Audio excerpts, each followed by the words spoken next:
And we're back for our story. We have got Casper, Prince of Cats by Michael Morpurgo, and we're at the chapter Stowaway. I should have taken more notice of Elizabeth's drawings, appreciated them more when she gave them to me, and afterwards. But the truth was, I'd never in my life seen so much money. Sitting on my bed late that night, I kept counting it to make sure I wasn't dreaming. Everyone in the corridor came in. They had to see it with their own eyes. Mary O'Connell held up each note to the light. I remember, to check it wasn't forgery. Well, you don't know. Not with these rich folks, she said. I told Mary something I hadn't spoken about with the others, how I'd been thinking about it and was beginning to feel very uncomfortable about taking the money. Mary was always good about the things of right and wrong. She understood these things. I didn't do it for the money, Mary, I told her. I did it because it was Lizabeth up there. I know that, Johnny, she said. That doesn't mean you don't deserve it, does it? This money is your ticket out of here. It's God-given fortune, so it is. There's 2 years' wages here. You could go anywhere, do anything. Wouldn't anyone of us like to do that? You don't want to have to shine shoes for the rest of your life, do you? I lay awake most of the night, talking through it all with Casper. He was a good listener. By the morning, I felt that despite everything Mary had said, I might have to give the money back. Lizabeth's drawings were a thank you, and that was fine, but I couldn't help thinking that the money was, in some kind of way, a payoff, reward money for a bellboy. No, I didn't like being treated like a bellboy, and I didn't want a reward. I'd give the money back. But then, by morning, I'd always change my mind again. Maybe Mary had been right after all. I'd keep the money. Why shouldn't I? I was still lying there propped up on my pillows, with Casper curled up at the end of the bed, looking at Lizabeth's picture of the great ship, with 4 funnels steaming through the ocean, gulls flying overhead, when the door suddenly flew open. Skullface stood there. I thought so as much. She said, "First that girl was meowing like a cat. That was odd enough. Then a day later she was up here again, wasn't she?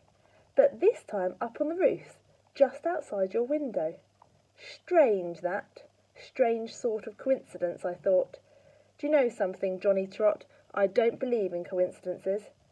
And now you're quite a little hero, aren't you? Well, I wasn't born yesterday. I'm no one's fool, Johnny Trot. I knew something fishy was going on, but now I can see it weren't fishy at all. It were catty, more like." She came into the room, shutting the door behind her, and stood over me, a nasty, vindictive grin on her face. Casper had leapt up on my window-sill and was hissing and wailing at her furiously. "Well now," she went on, "I hear you've come into the money, Johnny Trot, is that right?" I nodded. "Here's the deal then," she went. "Either pack your bags and hand in your uniform, and you're out on the streets within the hour, or you hand over the money. It's that simple.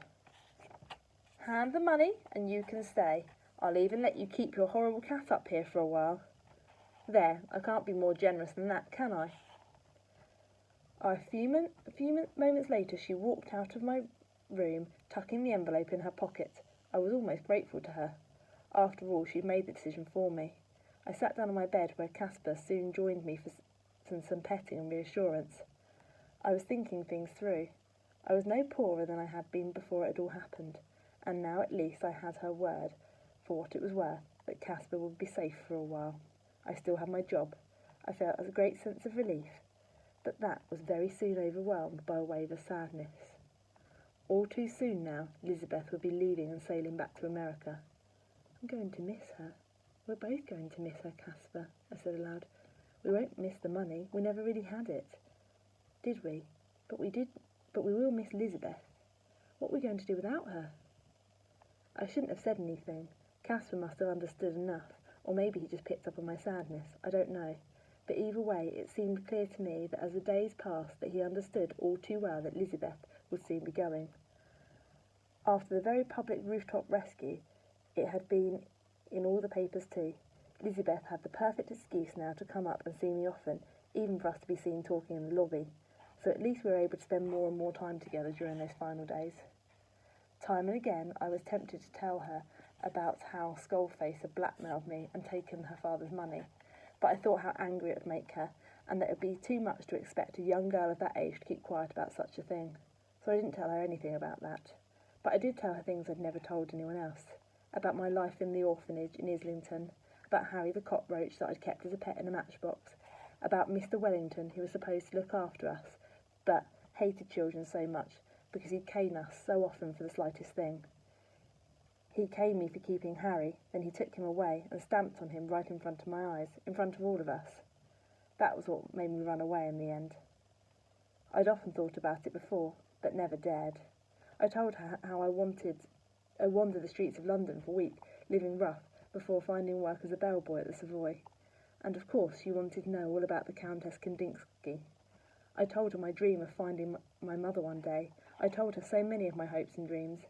And all the while she listened wide-eyed. That last week together, things changed between Elizabeth and me.